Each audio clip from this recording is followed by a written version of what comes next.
The name of Wagner leads to program music. This has been set up as a contrast to so-called absolute music, and these concepts have become so petrified that even persons of intelligence hold one or the other dogma without recognition for a third possibility beyond and above the other two. In reality, program music is precisely as one-sided and limited as that which is called absolute. In place of architectonic and symmetric formulas, instead of the relation of tonic to dominant, it has bound itself in the stays of a connecting poetic, sometimes even philosophic, program. Every motive, so it seems to me, contains like a seed its life germ within itself. From the different plant seeds grow different families of plants, dissimilar in form, foliage, blossom, fruit, growth, and color. Beethoven, that's in French, never mind, I'm not going to read it. Even each individual plant belonging to one and the same species assumes in size, form, and strength a growth peculiar to itself. And so in each motive there lies the embryo of its fully developed form. Each one must unfold itself differently, yet each obediently follows the law of eternal harmony. This form is imperishable, though each be unlike every other. The motive in a composition with program bears within itself the same natural necessity, but it must, even in its earliest phase of development, renounce its own proper mode of growth to mold, or rather twist itself to fit the needs of the program. Thus turned aside at the outset from the path traced by nature, it finally arrives at a wholly unexpected climax, whither it has been led, not by its own organization, but by the way laid down in the program, or the action, or the philosophical idea. And how primitive must this art remain? True, there are unequivocal descriptive effects of tone painting. From these, the entire principle took its rise. But these means of expression are few and trivial, covering but a very small section of musical art. Begin with the most self-evident of all, the debasement of tone to noise in imitating the sounds of nature, the rolling of thunder, the roar of forests, the cries of animals, and those somewhat less evident symbolic imitations of visual impressions, like the lightning flash, springing movement, the flight of birds. Again, those intelligible only through the mediation of the reflective brain, such as the trumpet call as a warlike symbol, the sham to betoken ruralism, march rhythm to signify measured strides, the chorale as vehicle for religious feeling. Add to the above the characterization of nationalities, national instruments, and airs, and we have a complete inventory of the arsenal of program music. Movement and repose, minor and major, high and low, and their customary significance round out the list. These are auxiliaries, of which good use can be made upon a broad canvas, but which, taken by themselves, are no more to be called music than wax figures may pass for monuments.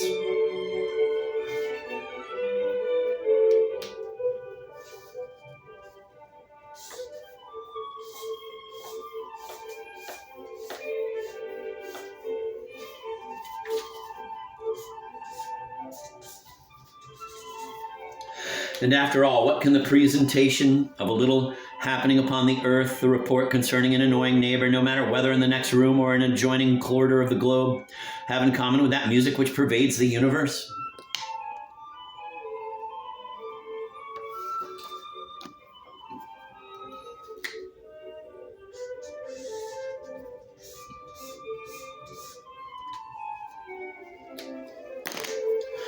To music, indeed, it is given to set in vibration our human moods. Dread, leporello, oppression of the soul, invigoration, lassitude, Beethoven's last quartets, decision, Wotan, hesitation, despondency, encouragement, harshness, tenderness, excitement, tranquilization, the feeling of surprise or expectancy, and still others, likewise the inner echo of external occurrences which is bound up in these moods of the soul. But not the moving cause itself of these spiritual affections, not the joy over an avoided danger, not the danger itself or the kind of danger which caused the dread. An emotional state, yes, but not the psychic species of this emotion, such as envy or jealousy. And it is equally futile to attempt the expression, through music, of moral characteristics, vanity, cleverness, or abstract ideas like truth and justice. Is it possible to imagine how a poor but contented man could be represented by music? The contentment, the soul state, can be interpreted by music, but where does the poverty appear? Or the important ethic problem stated in the words poor but contented? This is due to the fact that poor connotes a phase of terrestrial and social conditions not to be found in the eternal harmony, and music is a part of the vibrating universe.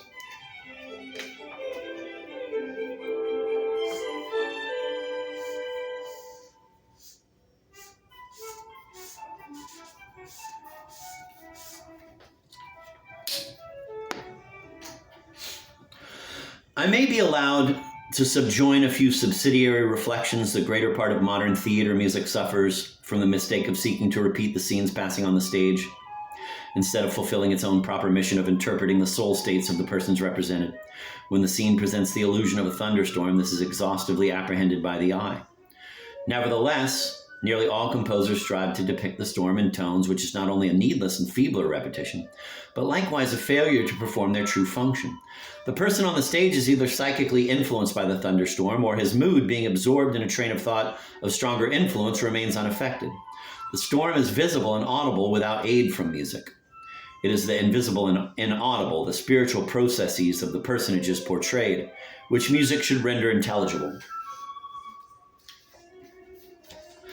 Again, there are obvious psychic conditions on the stage whereof music need take no account. Suppose a theatrical situation in which a convivial company is passing at night and disappears from view, while in the foreground a silent, envenomed duel is in progress. Here the music, by means of continuing song, should keep in mind the jovial company now lost to sight. The acts and feelings of the pair in the foreground may be understood without further commentary, and the music, dramatically speaking, ought not to participate in their action and break the tragic silence.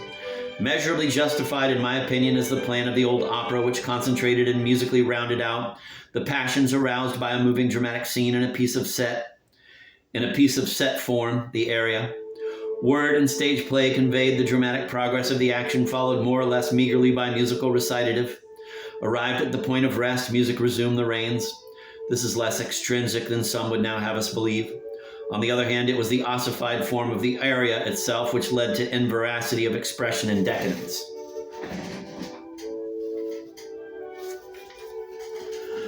The audible presentation, the performance of music, its emotional interpretation, derives from those free heights whence descended the art itself, where the art is threatened by earthliness. It is the part of interpretation to raise it and re-endow it with its primordial essence. Notation, the writing out of compositions, is primarily an ingenious expedient for catching an inspiration with the purpose of exploiting it later. But notation is to improvisation as the portrait to the living model. It is for the interpreter to resolve the rigidity of the signs into the primitive emotion. But the lawgivers require the interpreter to reproduce the rigidity of the signs.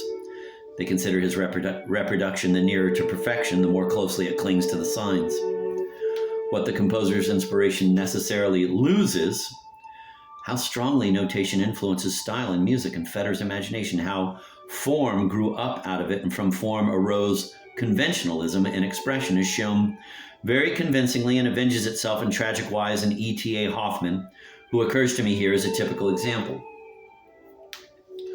This remarkable man's mental conceptions, lost in visionary moods and reveling in transcendentalism as his writing set forth in oft inimitable fashion, must naturally, so one would infer, have found in the dreamlike and transcendental art of tones a language and mode of expression peculiarly congenial. The veil of mysticism, the secret harmonies of nature, the thrill of the supernatural, the twilight vagueness of the borderland of dreams, everything, in fact, which he so effectively limned with the precision of words, all this, one would suppose, he could have interpreted to fullest effect by the aid of music. And yet, comparing Hoffmann's best musical work with the weakest of his literary productions, you will discover to your sorrow how a conventional system of measures, periods, and keys, whereto the hackneyed opera style of the time adds its share, could turn a poet into a Philistine, but that his fancy cherished another ideal of music we learn from many and frequently admirable observations of Hoffmann, the littérateur. What the composer's inspiration necessarily loses through notation, his interpreter should restore by his own. To the lawgivers, the signs themselves are the most important matter and are continually growing in their estimation. The new art of music is derived from the old signs, and these now stand for musical art itself. If the lawgivers had their way, any given composition would always be reproduced in precisely the same tempo, when so